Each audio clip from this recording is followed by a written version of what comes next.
Fast, efficient and affordable business-grade hosting solutions, domain registration, SSL certificates and more. We also monitor and provide website security and update services, website builds, email hosting amongst other sensational products. If you have a question about your web page or your presence on the internet in general, no job is too big or too small. Visit our website today, or better yet, contact us at blueoceanwebhosting.com.au and leave your website issues to us.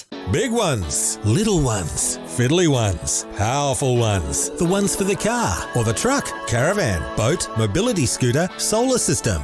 In fact, for any kind of battery, go straight to Battery Central Ipswich. They'll even help you when you know what you need to power, but have no idea what'll do the job. Battery Central Ipswich, 280 Brisbane Street, West Ipswich, behind the Yellow Building. Expert advice, better batteries, best prices, every day. That's Battery Central Ipswich. Hello and welcome to episode 742. This is the Aussie Tech Head Show. I'm Jason Oakley and this is Will. Hey, Will. Are you sure? What's up? You said it was good. Lights. Hang on, I can fix that. There you go.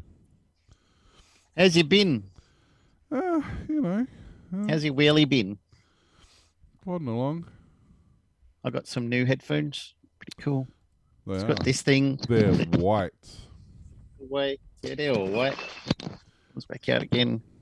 And I got this clamp to clamp it to the table so I can hang my headphones off it. Did you find your 3D printed one? You mean that one?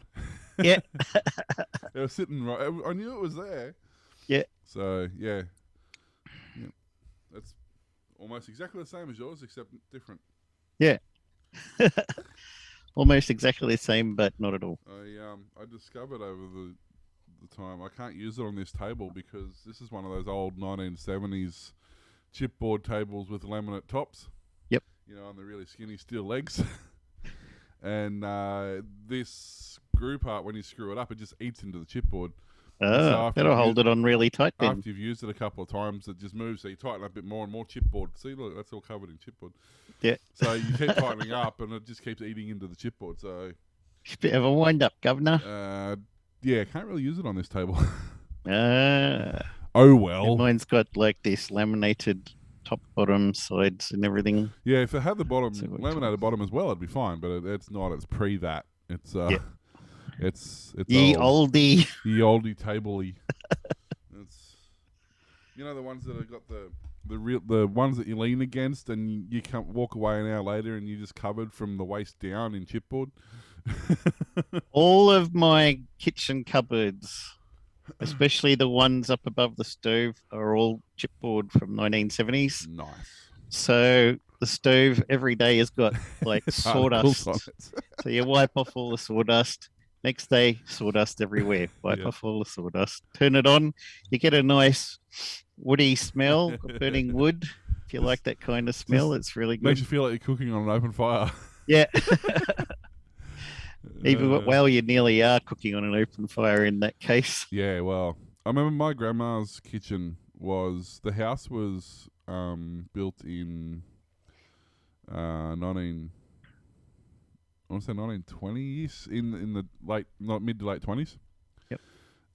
And the only renovations that got done to the the only major renovations that got done to the house was a retrofit in the 70s. Yep. So 90% of the house was pastels, and the kitchen was green, almost like green screen green, like the green, you know, like pastel green countertops and cupboard doors. Yep. And the rest of the kitchen was this really funky square check ribbed plastic sort of stuff. Like it was wavy. Yep. And it was blue. So the entire kitchen was pastel green and pastel blue.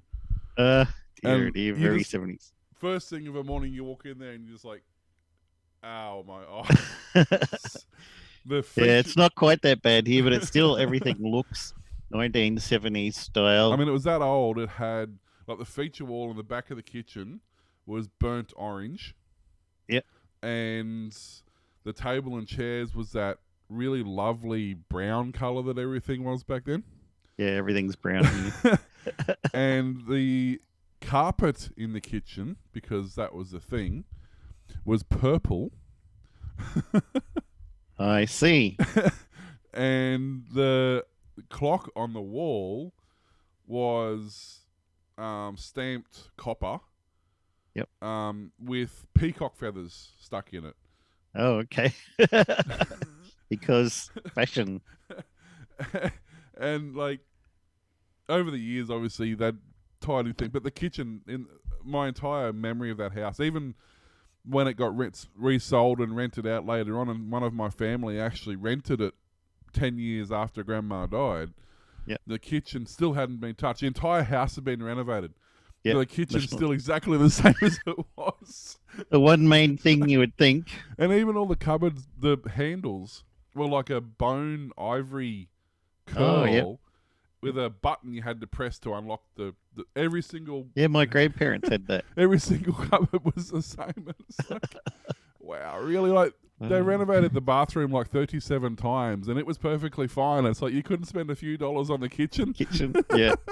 Nobody goes in the kitchen. We put something in the microwave, come back 10 minutes later and they need it. That's all. Oh, and the light shade was... It kind of looked like satin. It was this big yellow orb with these orange rings around it, and that was the light shade in the kitchen. It was like you just lit up a planet when you turn the light on. It cast these circles in the kitchen, which was great because by the time it got out to the bench at the edge of the kitchen, it was exactly in line with one of the rings, so it was in shade. So the bench that you're trying to prep your meal on was in complete darkness. Oh. So it was perfect. No good planning going on there. Oh, man, the memories, I tell you what, that was just burnt into my brain, that picture. Like, it's... I remember one of my aunties, one of the houses she was in when I was a kid, had like, it was like a sheet across the lounge room ceiling. Yeah. Hanging, and I'm like, they'll canvas. Why? What? Don't know. They probably had a pressed tin. Was it a high roof? An old fairly-ish, I think. Yeah, an old 10-footer. So they probably in Newcastle. They probably had a pressed tin ceiling that was probably lead paint, and it was probably peeling. So they'd hung a canvas under the lead paint. And originally it would have been stapled all the way around and pulled tight, but over the years the canvas stretches and it sags. Yeah, it was quite a common. It's very sagged. Yeah, and the lead paint lands on it and weighs it down. But it was actually quite a common way to cover the lead paint off those pressed tin fascias. You probably wouldn't want to live there though. Worth an absolute fortune, by the way. Now, if you can find an original press, they're remaking them now and they're fiberglass. But if you can find the old school pressed tin architraves that used to go on the 10-foot ceilings, they're worth a fortune. I know somebody who's got. They found them in an old barn that was obviously when they renovated the house, they took them out and put them in the barn. And no, it was actually Grandma's house. That's right, because the entire time I remember Grandma's place, it had 10-foot ceiling everywhere in the house except the lounge room had an 8-foot ceiling for some reason. Right. So, and the same thing happened. They had lead paint, so what they did was they put a fake ceiling in at 8 foot and just left a cavity in between them, which, because animals don't live in that sort of thing. Yep. Not on a farm. And when the house got renovated, they pulled that 8-foot ceiling down and exposed the old tin that was under it. And they got a painter in, and he goes, look, he said, I'll tell you what, I'm going to call a specialist in. One, because it's lead paint and I don't want to deal with it, but that's beside the point. He's going to call a specialist in who's going to individually remove all the little tiny pin nails that held all that architrave up, all that tin up. And they're going to remove it, they're going to media blast it, repaint it, and put it back up in the same way it was taken down. So, because each one of those tiles is worth in excess of $1,000. Wow. And there was like 45 tiles or something on the roof. He said, do not get rid of them. He said, like, they are worth... And this was 30 years ago? Yep. So, I'd hate to know what they're worth now. They're on eBay, RE rare. Yeah. $1 million each. Yeah, well, it wouldn't surprise me. I mean, a lot of people threw them out when they renovated. They're like, "Oh, we don't want those," and they reef them down, bend them all up, and chuck them out. But they're so hard to come by now that people are finally realizing they're actually worth money. Right. Especially if it's the center one with the rosette and like the ring for the light fitting and everything. I've seen those. Yeah, the actual assembly that sort of drops down and comes down. That's worth a lot of money. So a lot of the old stuff in home renovations is now actually. People are finding stuff that over the years has just been covered over or forgotten about inside walls. Yep. And they're paying for the whole renovation with these things they're finding. I remember seeing one recently. These people bought a place and they took out a wall and there was a full bathroom in there that had been walled up. Yeah. It's just like we just found it wasn't on the plans or anything because they got the plans. But they were like, we need to take this wall down. Maybe we can extend something out there. There's obviously some space in here and there's a full bathroom. Nothing wrong with it. How do you not walk around your house and go, why does it seem like there's a 10-foot cavity over there? Yeah. How does that end up being a thing? It's like this place here. I remember reading a story on these guys. They were renovating their house and they'd pulled up the carpet and there's this Monopoly board underneath the carpet. Yeah, whole lounge room sized. It's like, cool, I'll be in that. All you see there's like cellars and attics and safes with stuff in them. Safes or people have left notes like in the wall for somebody else to find and it's actually pretty cool sometimes when you I've seen guys who are buying like plastic skulls and bones and sticking them in there so they'll think that someone had died and got boarded up. Yeah, there's one I was watching. He built. I'll see if I can find it. Basically made what would look like a mouse hole. Yep. But he put a door on the front of it, and he opened it up, and there's a little TV and fridge and like table. Oh yeah. I saw somebody did that with a light socket too. It's like a replica of his lounge room inside the light socket if you open it up, and it lit up. Oh really? Yeah. I didn't see that one. So yeah, but it kind of reminded me of that scene in Men in Black where he opens the locker and there's that whole village inside the locker.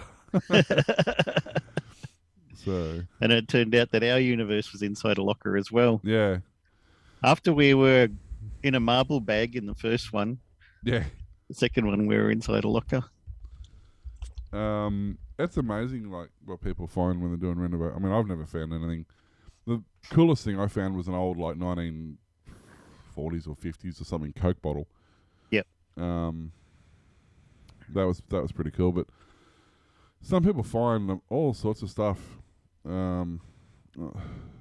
That's the problem with Australia. We don't have like anything old enough. 10,000 years of history with people having castles and all sorts of stuff happen. That's it. It's not really old enough to have any of that be a thing. You might find paintings in a cave, but that's about it. Yeah. But we don't have the and that's one thing people say, oh, we went and visited this old historic town in Scotland or Ireland or one of those places and it's 10,000 years old and it's a castle and it still works and half it's been renovated and it's like we got nothing in this country that's and then the visitors complain, they're like, well, why'd they build it so close to Heathrow Airport? Yeah.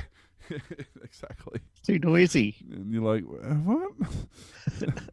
I was just watching a video before and there was this woman who rang up the radio station to complain because she said, I drive along, it's in America somewhere like Minnesota or something. She said, I drive along this road and I noticed that 3 times I've had car accidents hitting deer, and every time it was shortly after I see one of those signs that says deer crossing.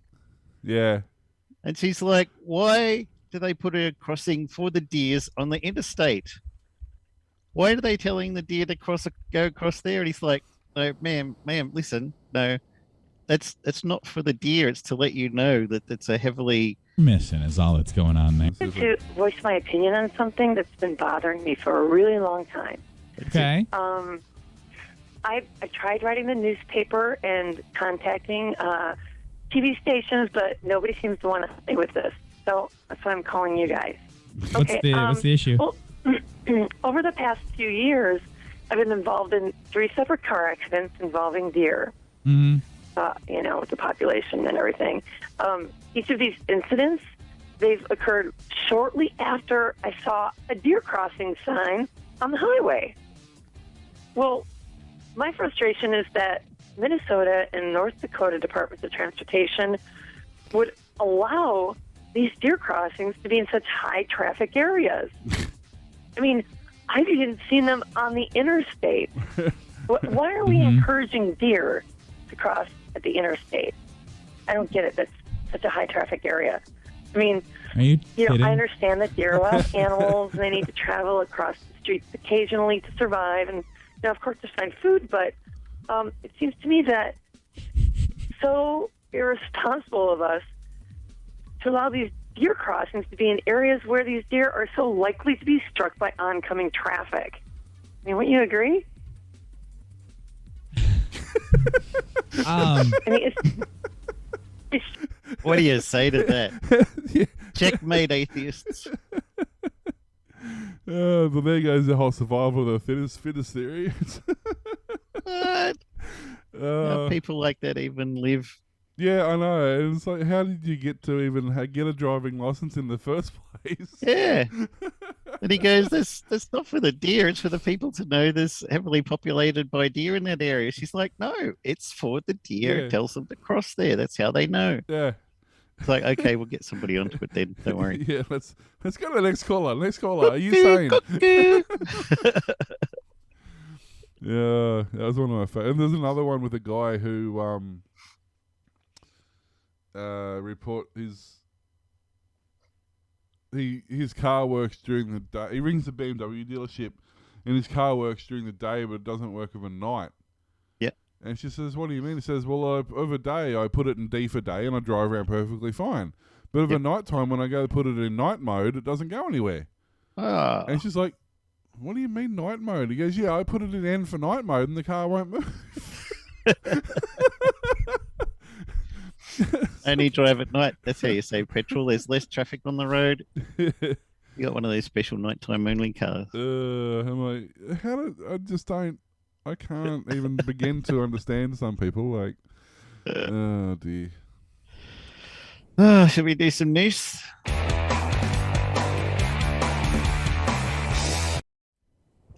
Auckland is the latest area to see a multi-billion-dollar investment from Amazon Web Services, which intends to build a new region in New Zealand's largest city.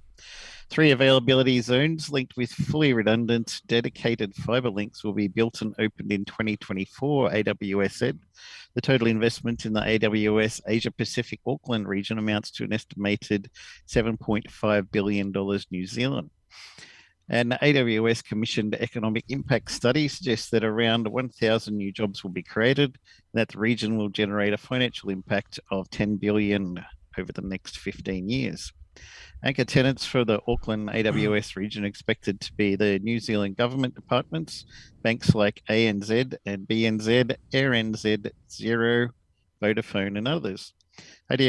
AWS has had an office in New Zealand since 2013 as an investor in the Trans-Pacific Hawaii cable system connecting Australia, New Zealand, and the States. Currently, AWS operates 2 CloudFront content delivery network edge connections and Outpost hybrid clouds in Auckland. The Auckland announcement follows AWS starting work on 3 new availability zones in Melbourne in December last year to be operational in 2022. An increasing number of data center facilities are under construction in Auckland, with Microsoft announcing in May last year it'll build an Azure region in the city. There you go, some good investment for New Zealand. I thought we don't often have stories for New Zealand on this show, so it'll be something different. Yeah, well, was it last week? I think we said on the show that they just talked about they're doing the one in Melbourne. They got one plan. I think they have one plan for Sydney. And I think I'm going to do one in Darwin or Perth. Right. So, and as we're saying, like it won't affect you mostly. Like ping times, it's going to make a huge difference. Yep. Or busy times on the undersea cable or congestion will help a bit. They The have one- CDN, which will spread everything everywhere. So Yeah. The one thing I'll be interested to see is if the pricing structure stays the same. Yep. The reason I say that is traditionally hosting is quite expensive in Australia, and if you ever hosted a semi-powerful server like a gaming server, whether it's a Minecraft server or whether it's something that uses a bit of days to resources, die. Yeah. you can have a Minecraft server that'll host 20 people in the States for $4 a month. Mm. But a Minecraft server that hosts 2 people in Australia is $20 a month. Yeah, a bit So, different. It'll be interesting to see if the hosting cost stays the same That's why we used Creeper Host in the end for a while. for a while, yeah. But even that, you know, you're still relying on we still had obviously ping issues because it was an American host. Yep. They were cheap, but you know, and they're getting rid of their AWS platform as we know it anyway. Apparently they're renaming it or reconfiguring it or something, because I got an email the other day from them saying that your Elasticsearch is becoming OpenSearch. Yeah. They said something about your AWS server is going to be changed and you need to log back on to update it to this version to change this and do this and adjust this. I'm like, I have an AWS server. And I logged on to it the other day and it said, congrats. It said like server runtime was like 3,647 days or something. I'm like, probably should have turned that off. Yeah. I was still obviously not doing I was getting emails every month when I had my AWS. I disabled even when all I that, shut apparently. it down. Well, I wasn't anywhere near my limit. So Because you weren't using the damn Yeah, I thing. didn't even know I still had it. And it was still running. It was well, it tells you how long ago it was because it was configured when we were testing Minecraft servers. So it was configured with a Linux backend running Minecraft. And it was like, Terraformacraft. it was Terra Firma or it was FTB, one of the really early ones we were playing. But yeah. Yep. No, it was. I think it might have been Terra Firmacraft. So yeah, it was a long time ago, and it was version, like whatever it was, 1.2 or something. So it was like Now we're on 1.16. And no, like Terra Firmacraft like 1.2, and they're up to like version 8 or something now. So it was a long time ago. And I just, for shits and giggles, I logged onto it, and yeah, it was just plugging away. Yep. Problem with Terra Firmacraft is it's real time even when the chunk's not loaded. Oh.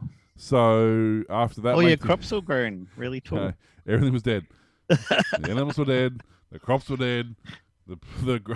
The like river was dried up. The house had fallen down. Like it was like,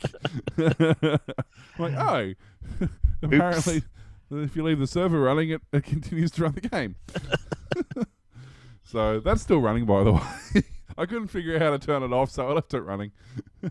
My name's disappearing every week. Why? Disappears a bit more. Why? What have you done? I can't change that on my end. It's an OBS thing. Why does it? Yeah, I know. That's what I mean. Like for some reason, your capture keeps moving. Yeah. Yeah, let's try that and see what happens. Weird. No, I don't understand technology in the slightest. No. Leave it up to the experts. Yeah, if there's any experts, have you tried turning it off and on again? If there's anybody out there who understands technology, hit us up, will ya? What about these guys? Aussie Tech Heads? Well, Aussie Tech Heads, apparently not. No, Blue Ocean might. Blue Ocean's probably got a better chance at it. Yeah. So yeah, just once again, just to remind you guys, if you were with Aussie Tech Heads, you will be getting a migration notification to go across to Blue Ocean, which still Glenn, still runs it, still good. It's just a cool name. He's basically separating ATH, which has now sort of gone to the podcast media route and keeping Blue Ocean as the hosting side of it. Yep. You will have to migrate your emails eventually. I haven't done mine at the moment. I'm still using the Aussie Tech Ed servers for emails. Yep. You'll get a migration notice on that too. But I think he's leaving that as it is for a while because that's a right roll pain in the ass changing across email hosts. Would be, yeah. Especially when you've got 14 computers and 12 different accounts across those, and not fun. So for now, that's still working. So you haven't got to worry about that. And don't forget, you can sponsor us. Fine. I'll just skip Battery Central then, will I? Fine. Don't worry about Battery Central. Don't just ignore that completely. It's got nothing to do with anything. We don't know who they are. We've just moved. We're in a bigger shop now. It's Woo! freaking huge. It's actually way too big. But the opportunity was there to take it, so we took it. I'm thinking about starting up a roller derby. That would be awesome. I'll get the old disco ball back out, put the roller derby down, and we can start that every Wednesday night or something. Because there's so much room in this place, it's insane. Well, at least you're at the front now. People can find you quick and easy. Yeah, exactly. No, it's good. I actually have had a couple of people walk in over the last couple of days. Go, I saw your sign on driving past the other day. So that's good because that's the whole point. We moved because you couldn't see us when we were down the back of the complex. So the move hopefully will pay for itself. But just a reminder, if you do have batteries or you want information or just general questions or you want to know something that the internet, don't believe most things. Anything to do with solar and batteries, don't believe like 90% of what you find on the internet. Especially those Facebook ads that pop up and go, hey, the government's going to give you $10,000 if you get your roof filled with solar right now. But not even that, like your off-grid stuff in particular or camping information or dual battery setups or battery setups in general. Most of the things, forums you'll find, they have paid people to write stuff on those forums. So it's not necessarily true to the point that in real world, it might be true marketing, like that's what their marketing stuff says, so it's true in that regard, but so much of that stuff isn't actually realistic in the real world. But you can hit us up. You can go to a moderately well-designed website that's currently under development and changing all the time. You can go to batterycentralipswich.com.au. We also have our specials page up there with when we do some deals. There's some stuff up there at the moment. Hopefully I'll be doing some videos, so you can find those there or on our YouTube channel. Or you can give us a call, 37360297, 070 area code. As I said, even if you don't want to purchase something, you just want some information, feel free to give us a call or shoot us an email. Info at if there's something at batteries, we'll know it. And even, well, wherever you are, whatever area you're in, even if I can't help you, I can find somebody who can. So let us know. It was like when I got my solar put on, I didn't just go with whatever I saw advertising. I was in a local secondhand shop and they had a plaque on the wall saying solar panels installed by this company. And so I looked them up on the internet and there was a news story how the local volunteer radio station, they did all of the solar for them as well. Oh, nice. So I thought, well, these are obviously well known in the community. They've done a couple of big projects, so they know what they're talking about. So I saw some good reviews, so I thought I'll go with them, and they've been really good. That's it. Yeah, don't believe everything you read. Do, as I say, due diligence. It's hard though because and this goes not to batteries. Okay, part of the reason battery and solar is so much bad information out there. One, it's a very old industry, so there's had plenty of time for there to be bad information propagated.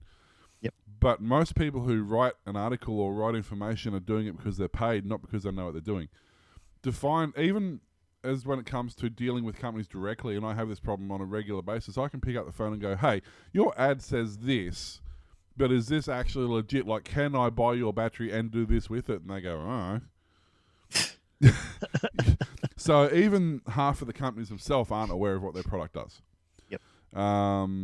That's where we come and do an R&D and all that sort of stuff to make it happen. But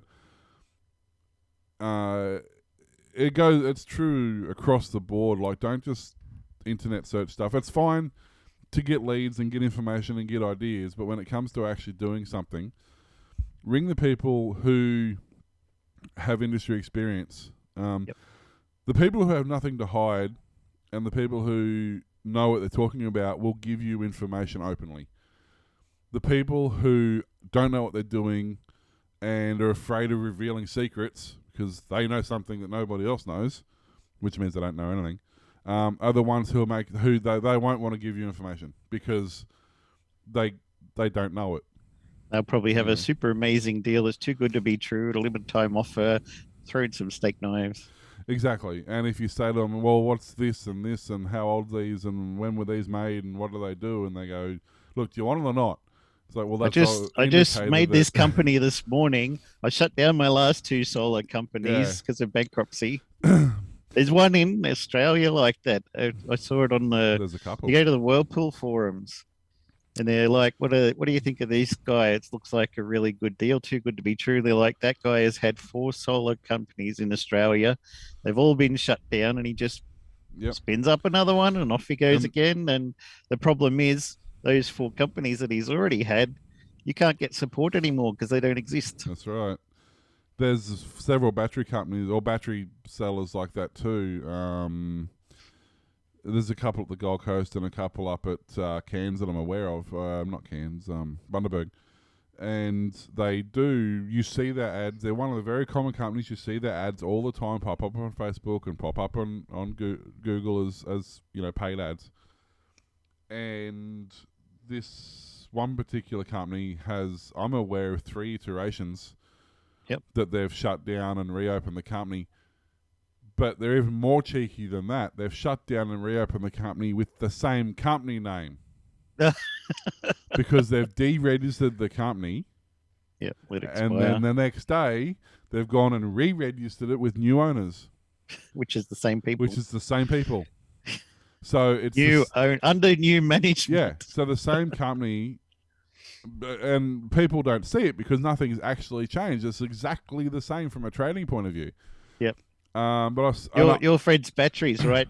Not the one that you bought the batteries from. We're the new Fred's batteries, but we don't honour the old Fred's batteries warranties. Well, I wasn't even aware of it until I saw a post about them in, I think it was Sydney Morning Herald.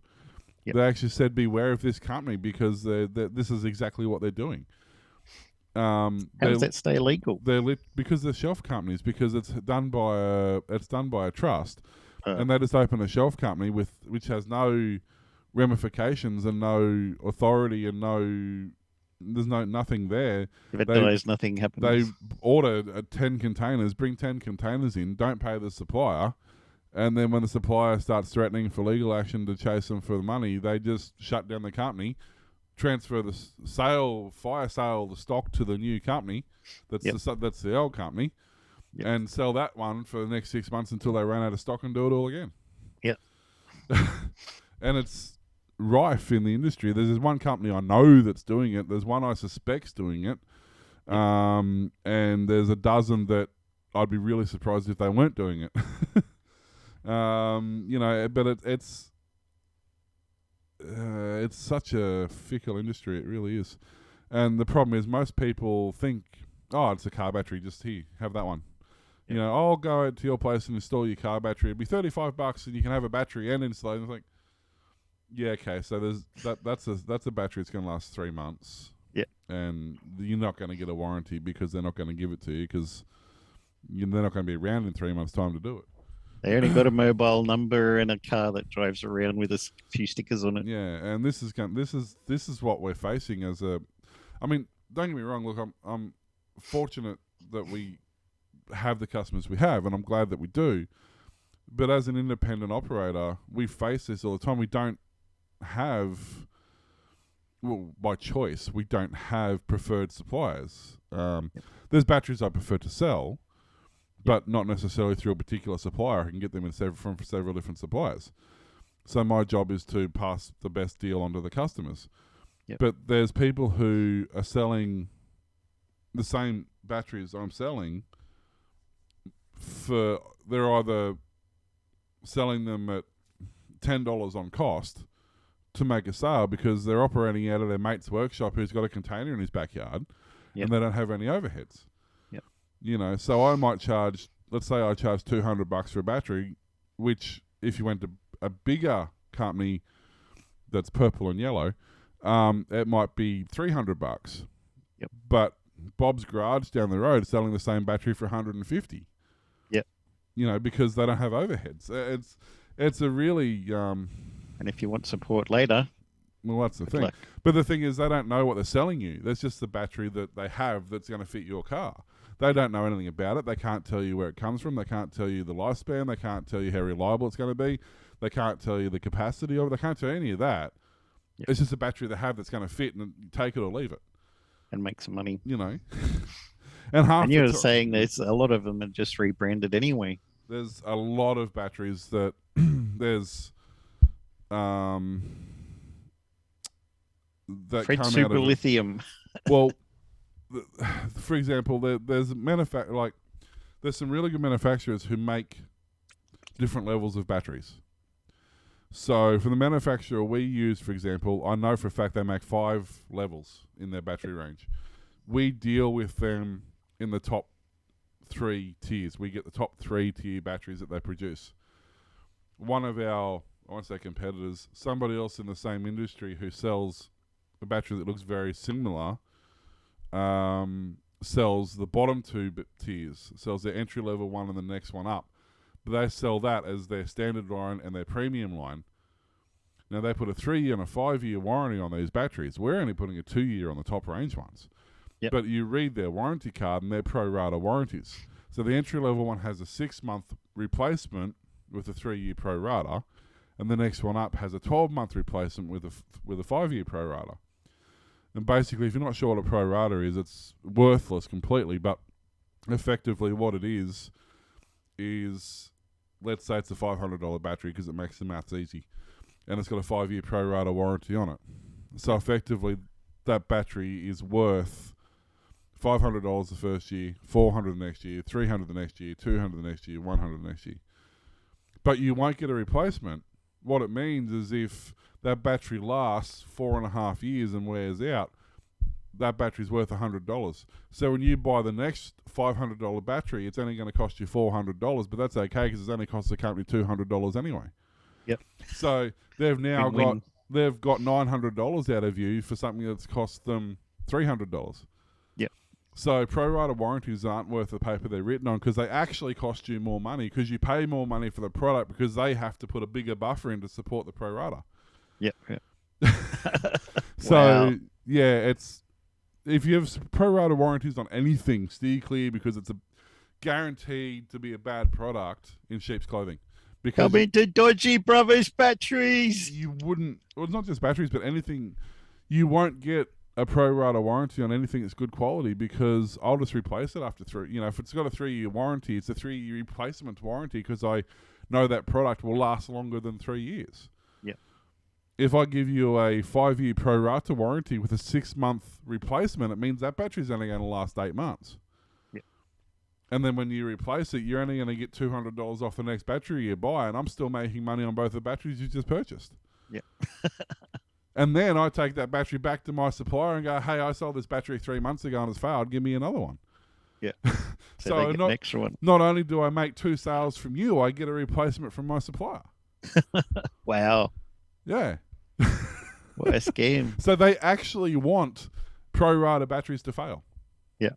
Because they make money on it. They don't make money if it doesn't fail. Mm.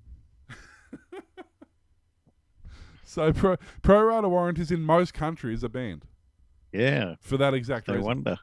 Not here. No, not here. But yeah, there is a interesting law that you should be aware of. It's called expected lifetime law or expected lifetime. Basically, what it means is that regardless of the warranty on the product, if you've bought a $500 product and there's another $500 product on the market, regardless of the warranties they come with, if this product lasts 10 years and the one you bought lasts 2 years, even if it only had a 6-month warranty, and this one's regularly shown to last 10 years, then you're entitled to a replacement because you've paid the same amount for that product. So you should, as far as its expected life, it's expected to last as long as this product because it was the same price. Yep. So that's a very handy little loophole to get around people who don't want to honour warranties. The ACCC will enforce that, or Consumer Affairs will enforce that. Yep. If you push them hard enough. It's a lot of paperwork for them, so they don't generally. But you can say, well, what about expected life warranty? And they go, fine. So, but that's a good one to know. It applies to anything like fridges, cars, whatever. I actually had a case. I bought some fridges from Harvey Norman. Good brand name fridges, actually. But they're the same price as Fisher and Paykel and Samsung and whatever. and the Fisher and Paykel and the Samsung and a few other brands, the Hisense, all have, I think it's 5-year warranties. Yep. And these had a 3-year. But they're still a decent brand. I thought, they're going to last 5 years. Yep. 3 years and like 1 month later, the fridge failed. It wasn't even that. It was like 12 months. It was like 13 months after I bought it, the fridge failed. And I tried to get a warranty. Yeah, that's right. They only had 12 months warranty on them. I think they were a run-out model or something. And I tried to get a warranty on them. They said, oh, no, they're out of warranty by like a month. I'm like, well, okay, we can do this one of two ways. I paid the same amount for this as I paid for as you've got advertised for a Samsung or an LG, which has got like a 5-year warranty on it. Yep. So you can either honour the warranty, you can either, give me it under fair use and we can swap it over, or I can go to Consumer Affairs. And being Harvey Norman, they didn't want to know about it. Did take me 3 months to go through Consumer Affairs, in which time I'd already bought another fridge. Yep. But they did eventually come to the party because I said, look, comparatively speaking, these fridges are lasting at least 5 years because they've got a 5-year warranty on them. Yep. This fridge, which is the same price, they only want to honour a 12-month warranty on it. And they're like, yeah, well, you can't do that. And that's where Apple got into a lot of trouble. Because Apple were charging a it has to premium be for their 2 products. years. Yeah. And they weren't warranting them because the exact same thing. Like, they were only putting a 12-month warranty on their products, but everyone else in the industry was doing 2 or 3 years. Yeah. And Consumer Affairs went, no, well, hang on a minute. You're paying more for a product and you're giving them a less warranty? Doesn't make sense. That's not how it works. So they forced Apple into putting a 2-year on it. Yep. Which made Apple put their pricing up. Yeah. But, so... Don't buy Apple. But yes, we also have the Patreon and coffee and the PayPal and a few other ways. You can donate to us if you feel so inclined. Don't feel obliged, but it does certainly help us out. It helps us with hosting and helps us with buying programs for streaming and a few other bits and pieces. Headphones. And headphones and well, I mean, I was going to say it helps out Glenn, but I don't think anything can help Glenn at this point. I think he's beyond help. So, and also if you go to Patreon and you do sign up for some of the higher tiers, you look at some of the bonuses we have there, and there is some of the higher tiers have included web hosting and things like that. So if you're thinking about starting up a website, have a look at that, and it might be a better option for you. You get to support us and you get free web hosting out of it. Yep. So, Epic win. Win-win. With these guys. Blue Ocean? Yeah. Although, actually, I think I've got to update the Patreon. I think it still says Aussie Tech Heads on there. It's on my to-do list like everything else. It's like Homer Simpson doing the white noise machine for Marge.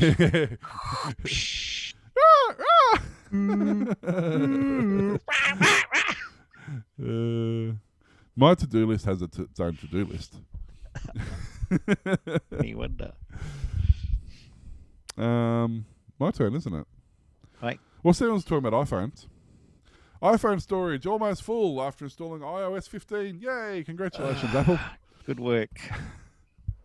So, apparently, their latest update, because they're really on the ball, tells you don't have any storage left, regardless of how much you actually have left. There's people saying they're having, some of them have over 50 gig free. Yep. And it's saying phone storage almost full. Wow. And the expert advice from Apple is don't panic, don't delete things, just wait for us to release an update. Yikes. The problem is that a lot of applications won't work correctly because It says it's full. it says it's full. You can't take photos, you can't take videos, you can't copy files across, you can't install Get email. apps, you can't, well, yeah, even to a point your emails are going to stop working. You can't do web browsing because you haven't got room for cache. So other than that, Everything's tickety-boo. just wait for Apple. Or don't install the latest update. Yep. Or I mean, time to switch. yeah, buy a real phone. Yeah. Which, is also a possibility. Xiaomi. But yeah, Xiaomi, even a Huawei, that's fine too. My way or the highway. That's it. But yeah, so apparently it's just, it's rife apparently too. It's not just a intermediate problem. It affects, according to a poll that they put up on, who was this, James Moore or somebody, put a poll up on Twitter, and they had like 10,000 things, and like 95% of them said they had this problem. Wow. How That's that got crazy. through testing? Did they not do pen testing? Like, Any testing? yeah, we've just developed this new operating system. Have you tested it? Oh, it's Tuesday. We've got to get it out. We're Apple. We don't need to test. You don't need to see our tests. These are not the tests you're looking for. So, according to Apple, they're aware of the bug. Good. That's the end of their quote. They literally said, "Yes, we're aware of the bug." Thank you and good So night. that's it. See you next week. Like, so good luck with that. Wow. It seems to only be on the iPhones. It doesn't seem to be affecting iPads and stuff like that. At least not at this stage. But having said that, it also only got rolled out for the iPads and stuff later than it did on the iPhone. So Yep. maybe it is the same problem and it just hasn't been picked up yet. Or obviously the iPad runs different hardware, so it just may not affect the hardware that's on the iPad. Yeah. So Somebody's if statement was wrong. yeah, if you have less than anything at all. Well, we might as well stick with them. The European Commission will this week present a legislative proposal for a common charger for mobile phones, tablets, and headphones. A move likely to affect iPhone maker Apple more than its rivals. The European Union executive and EU lawmakers have been pushing for a common charger for over a decade, saying it would be better for the environment and more convenient for users. The Commission wants the sale of chargers to be decoupled from devices and also propose a harmonized charging port, he said. Apple, whose iPhones are charged from its Lightning cable, has said rules forcing connectors to conform to one type could deter innovation. Nobody would want that, would Apple they? knows nothing about innovation anyway, so why does it matter? And create a mountain of electronic waste. No, it's No. doing the exact opposite to that. And irk consumers. I think they're already irked. Rival Android-based devices are charged using USB-C connectors. Half the chargers sold with mobile phones in 2018 had USB micro B connector, while 29% had USB-C and 21% a Lightning connector, according to a commission study. I just found the original article. We were talking before the show about this, and I said, I'm sure I've heard this before.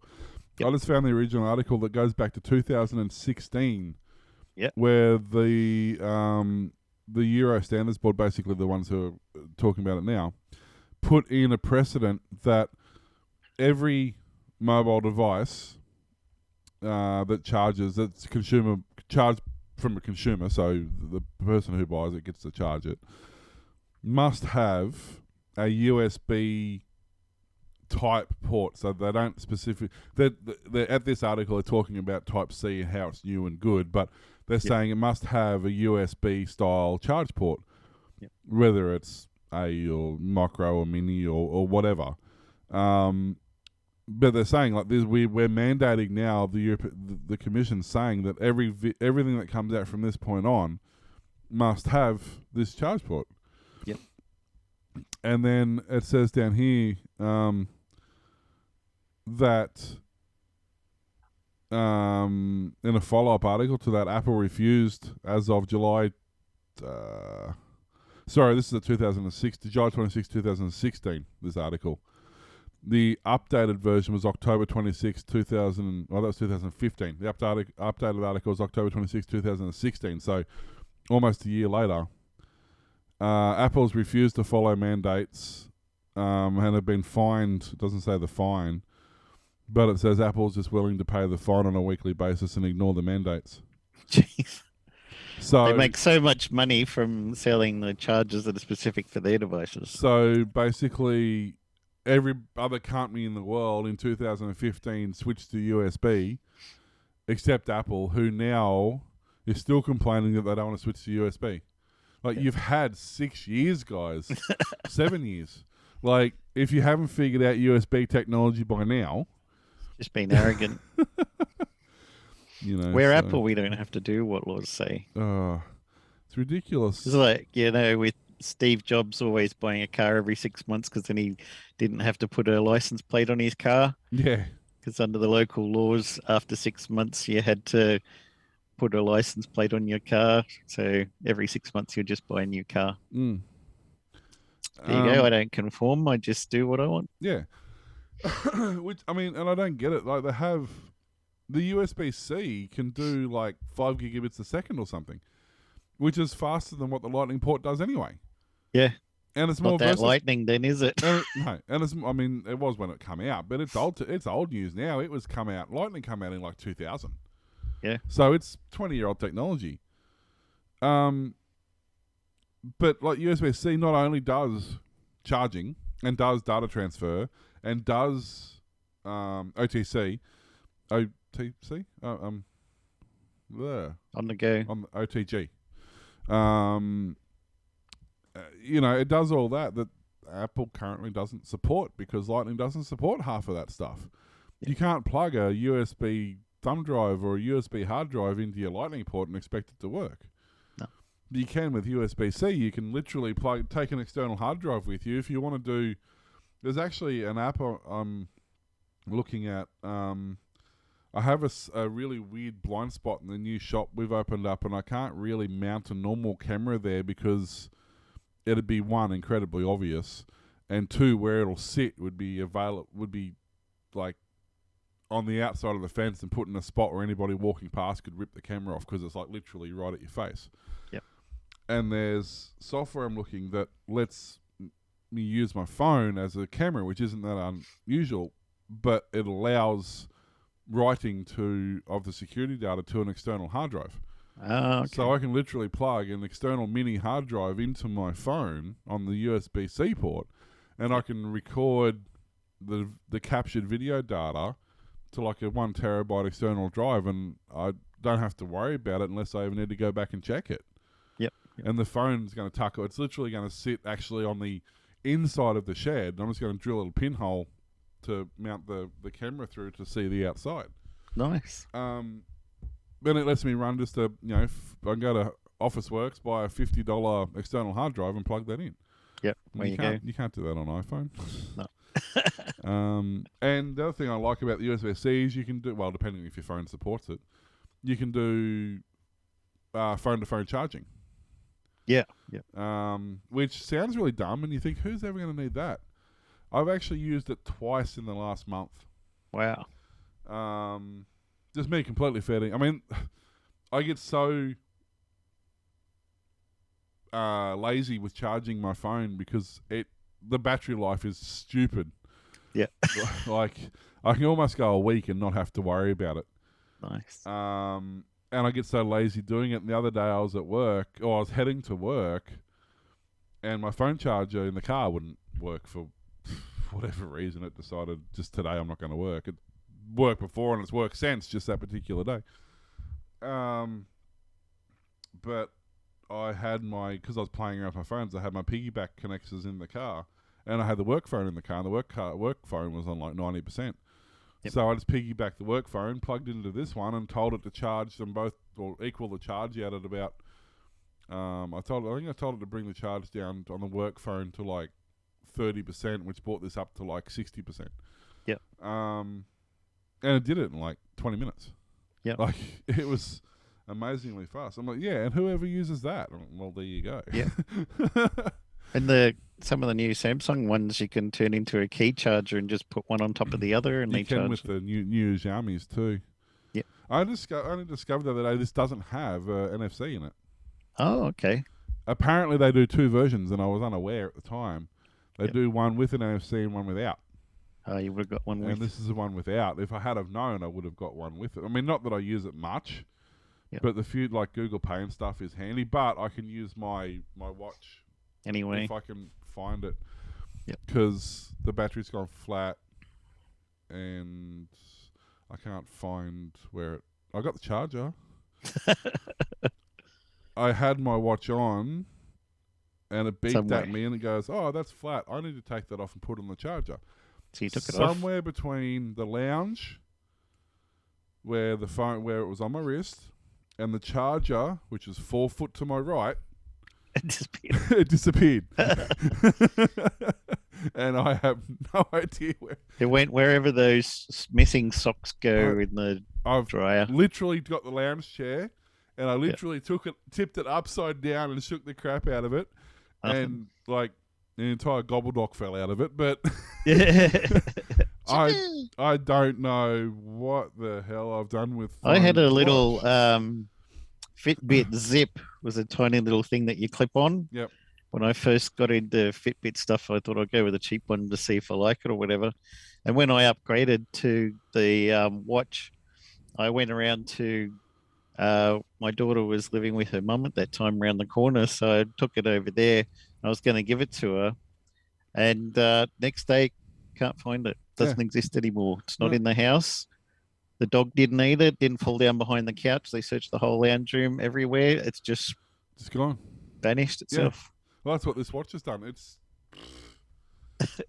I did find the remote control. Gone to silicon heaven. I did find the remote. I've got a head-mounted camera, which I'm going to start using when I record videos for work. Yep. And it has 2 ways. It has 3 ways of controlling. You control with the buttons on the camera, app on your phone, or a watch it had that had the record, pause, camera. Yep. Video or camera option. And I'd lost that for months. And when I was looking for my sports watch, I found that, which I thought was it because it was upside down in the corner and they look exactly the same. And I was really excited because I found them like, well, I've got that now. One down, one to go.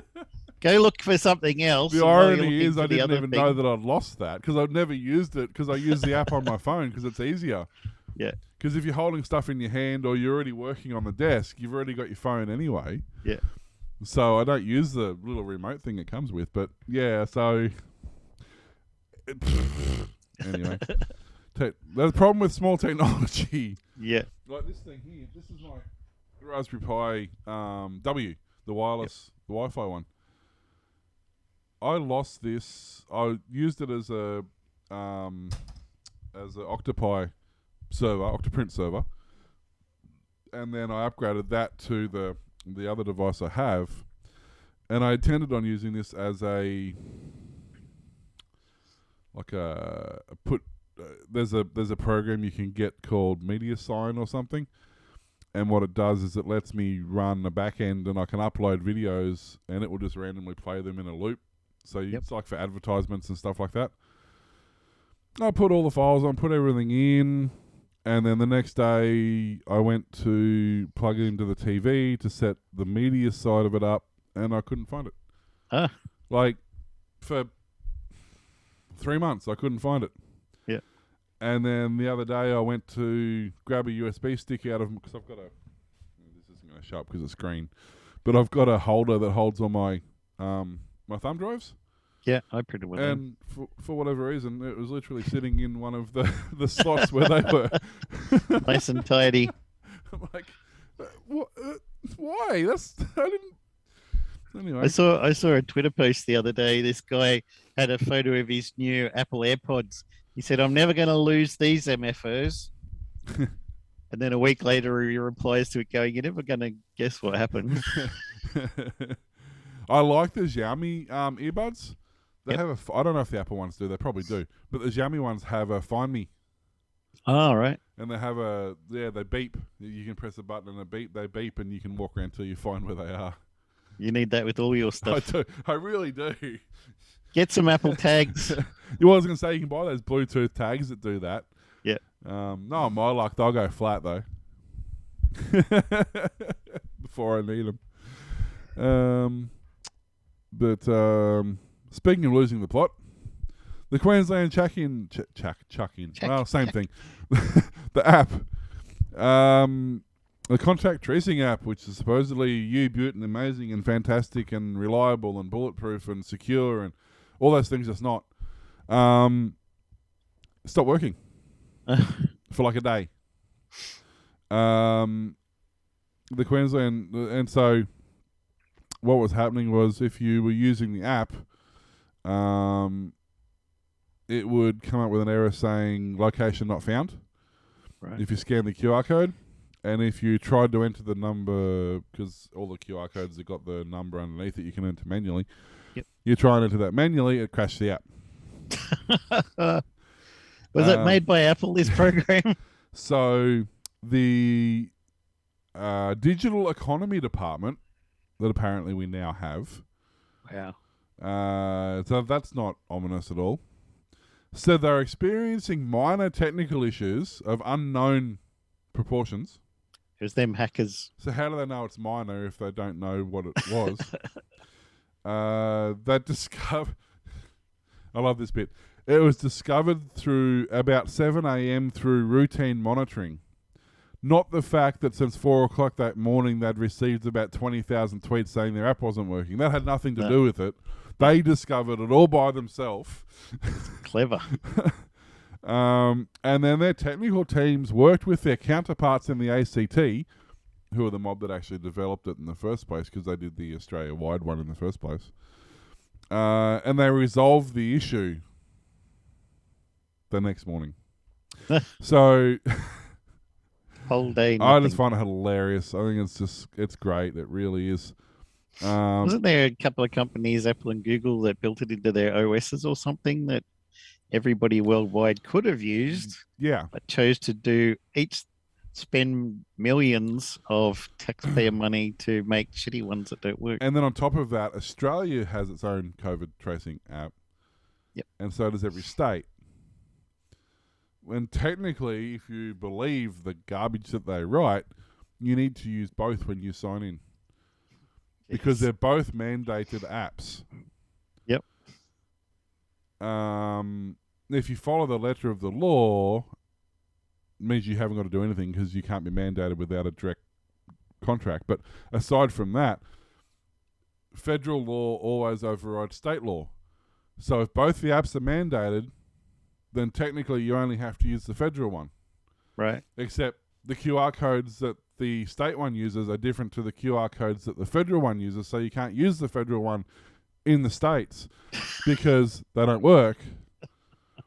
But yet, technically, that's the one you're supposed to use. And sometimes they just don't work at all. Well, yeah. So that's great. But the whole thing's a lot of garbage from one end to the other. But it's what I don't get, and this is the thing that people are so brainwashed they can't understand. People were not only complaining that the app wasn't working, which, okay, fine, an app's not working, I get it, you put a complaint in. They weren't going into the shops they were going to go into because they couldn't sign in.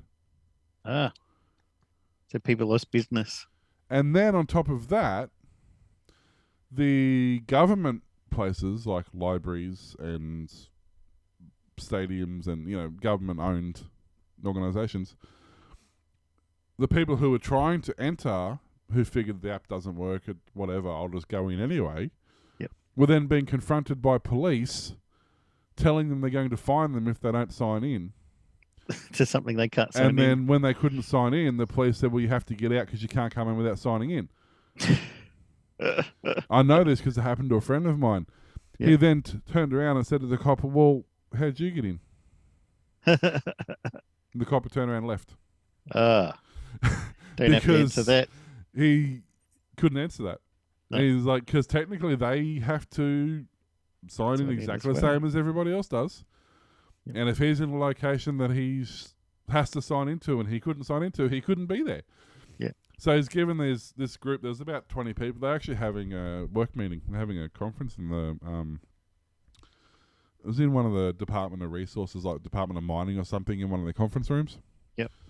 And there was just 20 or 30 of them in there having a meeting doing what they do like 3 times a week. And the cops come in and was like, everybody show me proof that you've signed in. They're like, dude, the app's not working. They're like, well, everybody get out. And he went, well, why are you here? And the cop turned around and left. Yeah. So, dear. but yeah, so that's hilarious. I just find it hilarious. Lucky they're spending millions and millions of dollars on this, otherwise it'd be funny. Yeah. Wait. It is funny. Adobe has won a lucrative contract to provide the core customer experience technology that will underpin the federal government's new Facebook-inspired MyGov Digital Services Platform. There's nothing about that I like in that sentence. It all sounds perfectly fine. I don't know what you're worried about. The vendor scored the $32.3 million deal with Services Australia last month, with the software expected to enable the government digital experience platform, GovDXP, over at least the next 3 years. GovDXP is currently being developed as a replacement for the existing MyGov government services platform and to give citizens a single personalised view of their actions with the government. Platform, otherwise known as MyGov Beta platform, is expected to use a Netflix model. Sorry, I thought that was funny. Yeah. My gov beater. Yeah. Love to He beat did. the government, I tell you. Expected to use a Netflix model whereby users are fed service recommendations based on their previous interactions. Deloitte began developing the prototype platform for GovDXP in early 2020 using Adobe's content management solution known as Experience Manager after scoring an additional $1 million contract. But by February 2021, Services Australia was looking for a long-term suite of core CX capabilities, namely content management, experience delivery, and experience analytics for GovDXP. It described the software capabilities as the experience management platform, a key component of the overall DXP core that would provide front-end customer-facing applications and APIs. According to the original tender documents, the successful tenderer was to provide a CMS capable of integrating with other workflow engines and design and deliver the customer experience. So it'll look pretty, but it'll still run What shite. are they exactly intending on doing with the MyGov? Like, it's literally a data submission service. But it's going to look pretty, and it says Facebook-like and Netflix-like. Now, how much would you pay? So it's Currently, so I was going to $40 say, billion. so it's over moderated and very expensive. What's your point? Yeah, it doesn't work. Well, it doesn't work already, so they haven't got to spend more money to make it not work. It already doesn't work. Well, actually, I was talking to a friend about this afternoon. We're both having the same problems. We can't when we can finally, after resetting our account a dozen times, get into the MyGov. Yep. We can't do anything. We can't access the Centrelink, like the Medicare thing, because it asks you for your Centrelink thing. You go to the Centrelink thing, and it won't accept your number, and you can't submit your tax return without having your Centrelink thing set up. But you can't do that, and it's just this giant loop. And then you ring Medicare and go, "Hey, can you fix this?" And they go, "No, you got to do it online." You're like, "Yes, but that's why you need to fix it because it doesn't work online." They go, "No, you need to do it online." Like, there's just this giant loop that we get stuck in. Yep. So yes, it already doesn't work. So good to see somebody who's going to make another, however much that was, $2 million on. It's still not working. It was interesting. The bit I did put in there, they mentioned that the current MyGov allows up to 300,000 concurrent users. Right. But the new one is going to allow up to a staggering 500,000 at a time, which still won't be enough. And how many people use it at the same time? More than I'd love to know 500,000. I'd love to know what their web traffic stats are. I bet you they don't. I bet you there's not that many people using it. No, and it still goes to a crawl to its knees. On census night, it was unusable. Mm. I'm assuming people went there to find out what their, because it's got all your information on your income and all that sort of stuff. So people would have been going there to find that. Yep. It was completely bogged down on census night, where they might have had 12 I did or 14. mine a week before. I think I threw mine in the fire, and the person who came back to collect it followed them.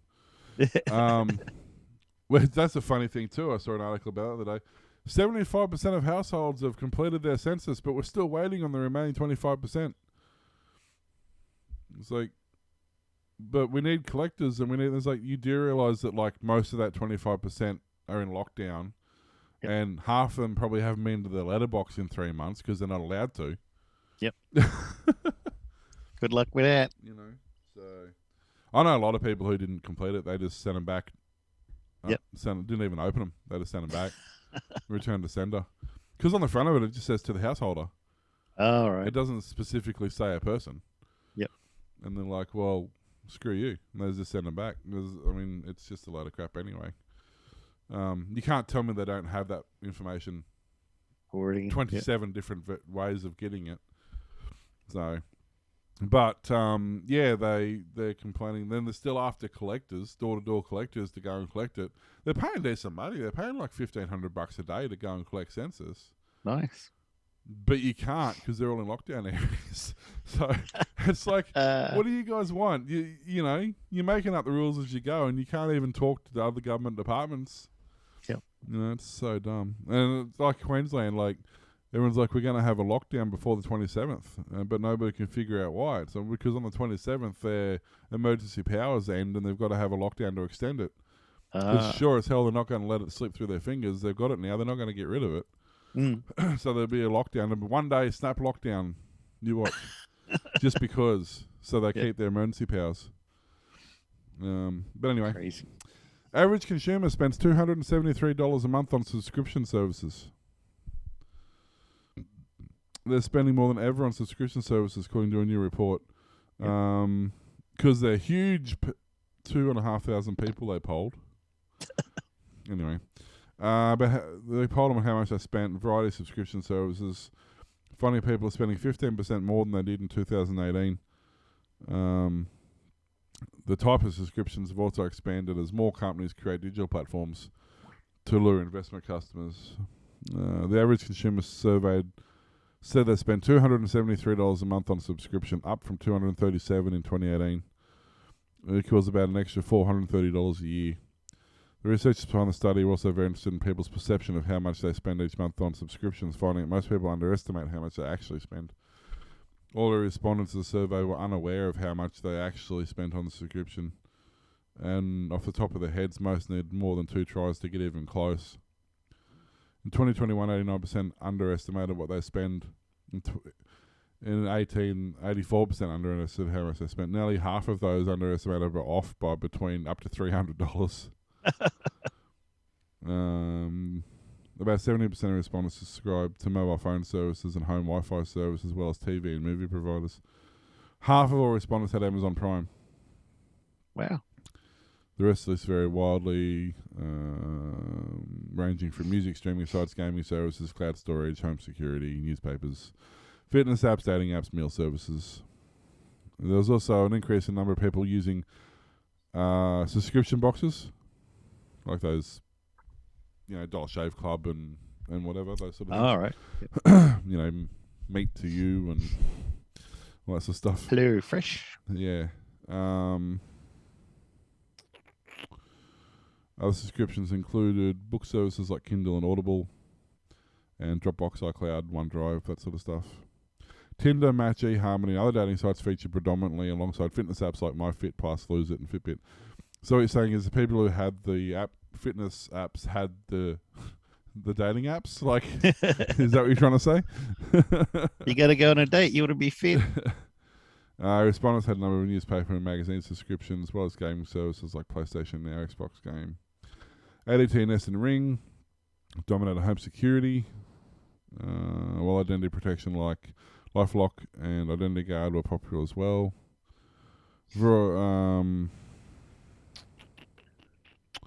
Netflix, Hulu, cable services, stuff like that were next. So that's adds up. it's a lot of money to spend on. I mean, I have DIY Diode magazine, DIY Diode magazine. I have a Foxtel, General Foxtel, just a basic package, and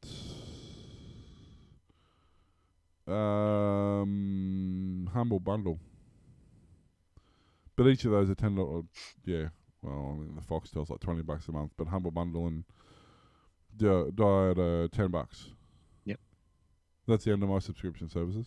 I got Netflix, Disney Plus, Crunchyroll, Ring Doorbell, a couple of Twitch subscriptions, and I support again as of this month Sanctuary Radio because DJ Rob needs the monies he can get to help playing really cool music again. So those are my main ones. But I can't imagine spending $300 a month on subscriptions. Yeah. I can't imagine spending $300 on anything, to be honest. But definitely, I've got a couple of Patreons in there, but they're only like $4 or $5. What's that? Yep. Worst case scenario, I'm probably spending $50 a month, and even that really is higher than I'd like it to be. But I'm actually gonna, I've culled. I did cull 2 or 3 others I had in there recently, but even with those, it was still less than $100 a month. Yep. Yeah, that's a lot of money. Like $300 a month. You can do a lot with $300. Like that, I used to live on $300 a month. Yep. At one time. So, yeah, I don't know. Oh, breaking news: DDoS attacks are becoming more prolific and more powerful. Yeah. Well, yeah. Oh, and something else too that's interesting. I don't know if you remember from, I want to say late 80s, early 90s. Chernobyl virus. Yep. It was touted as the deadliest computer virus. Like, yep. It's single-handedly caused more trouble than anything else. It's having a resurgence. Oh, wow. They don't know if it's the original guy who did the original one or if it's just a copycat. But it's been recoded to work with new hardware and new software. So apparently Chernobyl's on the rise. Get your Panda software downloaded now. Yeah, which is interesting because you don't normally hear of old viruses coming back like that. No. I had one. The most annoying, wasn't devastating. It was just annoying. It was the Michelangelo virus. And all it did was screw up your display. It made it wavy and put like random pixels and stuff all over it, but so annoying. I remember with like DOS 5.1 or something, my uncle had got the Stoner virus. Stoner, yeah. And it'd say, something wonderful has happened. Give you a big happy face and... Okay, let's go find some antivirus software. Yeah. Which really was like what? Vet. Yeah. Vet or I think Norton. that's about it. Vet and Norton probably was about it back then. I don't even know if Norton was the thing. It would have been Vet. Yeah, Vet and Norton probably. I used to use Vet. I used Vet for years. Yep. Years and years and years.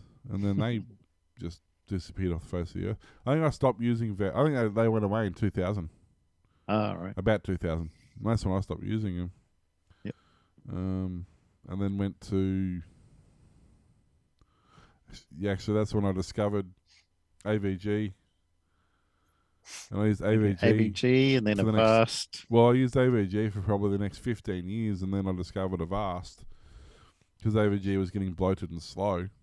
Yep. And it was about 2010 or 12 I discovered Avast. I used that, and then about 2018 or so I discovered Panda. Yep, me too. Predominantly use that now. Yep, it's a good one.